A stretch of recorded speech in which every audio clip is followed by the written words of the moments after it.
Warning guys, spoilers for all Breaking Bad to follow. Now, with El Camino, a Breaking Bad movie premiering October 11th on Netflix, and acting as Breaking Bad's new finale of sorts, if you don't count the present-day scenes on Better Call Saul, we thought we'd recap some of Jesse Pinkman's history on the show. That's right, meth apprentice Jesse had himself quite a journey, but his fate, purposefully, was left up to the imagination of the viewers. Last seen driving in El Camino, pedal to the metal, hauling ass away from his now-dead captors, we could only assume he was off to a better life.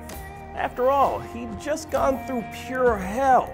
Things could only get better, right? Well, El Camino the movie is going to show us exactly what Jesse's next steps are. And that while he might be destined for a happier existence, he isn't quite out of the fire just yet.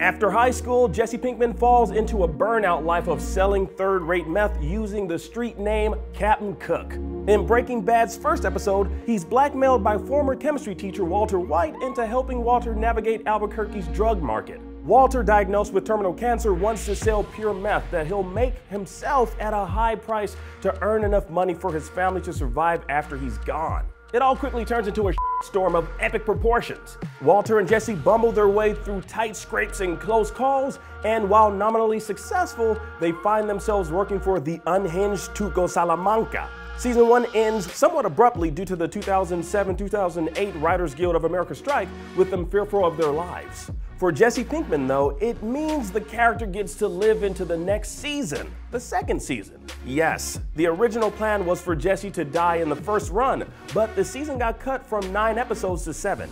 Creator Vince Gilligan then, when crafting season 2, decided Jesse should stay on board as a full character.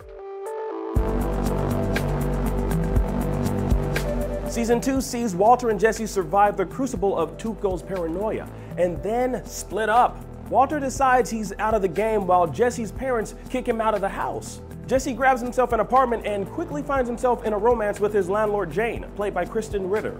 The upside here is that Jesse is in love. The downside is that Jane, a drug addict herself, gets Jesse hooked on heroin.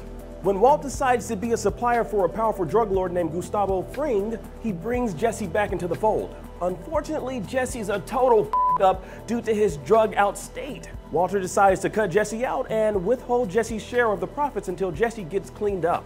Jane doesn't take kindly to this and blackmails Walter for the loot.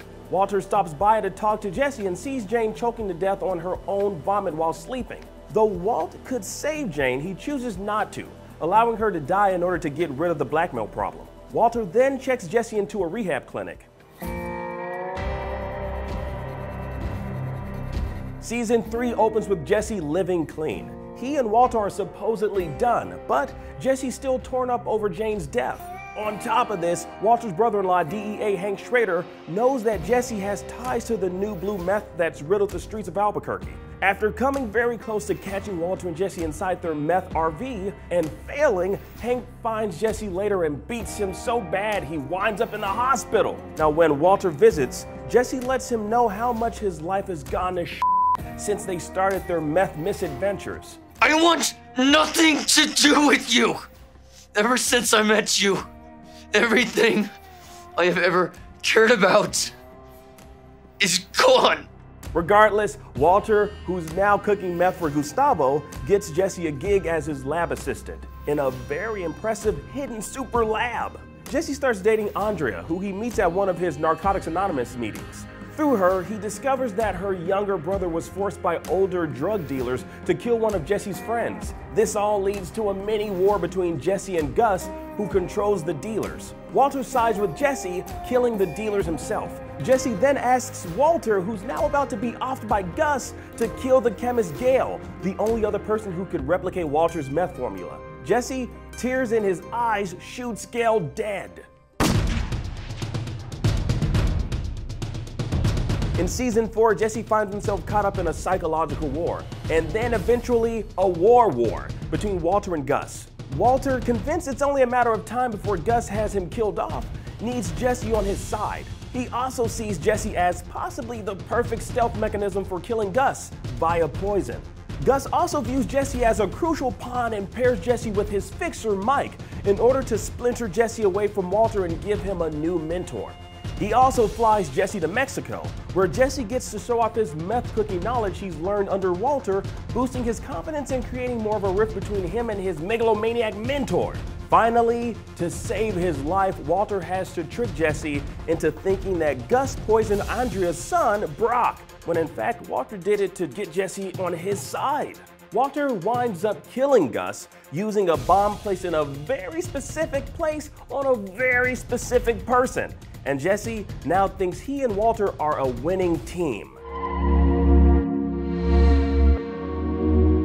Walter's triumph over Gus Fring leaves him more confident and dangerous than ever. Walter, now acting as the drug kingpin and partnering with Jesse and Mike, works out a system to cook meth inside people's homes while they're being tinted for pest extermination. Walter's ambition turns deadly when he brings on a sociopath with ties to a local white supremacist syndicate named Todd Alquist. Jesse is horrified when Todd shoots and kills a little boy who sees them stealing methylamine from a train, and it creates a permanent divide between him and Walter.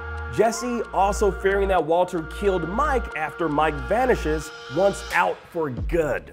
After being questioned by Hank, who now knows Walter is the drug lord known as Heisenberg, Walter tells Jesse he should leave town with a new identity provided by their lawyer, Saul Goodman. Right as Jesse is about to skip though, he pieces together that Walt had fooled him into thinking Gus had hurt Andrea's son when it was in fact Walter himself. Jesse begins cooperating with Hank in a plan to catch and arrest Walter. Everything goes to hell though when out in the desert, Todd's Uncle Jack and Jack's neo-Nazi pals arrive to protect Walter. They kill Hank and take Jesse prisoner, beating him and forcing him to cook the blue meth for them after Walter's escaped with a new identity. After trying to free himself, the Nazis kill Andrea in front of Jesse. He's then held captive for 6 months until Walter arrives at Jack's compound, bent on revenge. Once Walter realizes that Jesse is their prisoner and not partner, he saves Jesse from a lethal trap he has set for the Nazis, though Walter himself is fatally wounded. Jesse strangles and kills Todd and then refuses Walter's request that he kill him. Jesse jumps into an El Camino and speeds out of the compound to freedom. And that's it. We never knew anything about where Jesse landed. Did he try to find Brock, Andrea's son? Was he able to get away to a new state and start over with a new life? What was his life like post-Heisenberg? El Camino answers all those questions and more.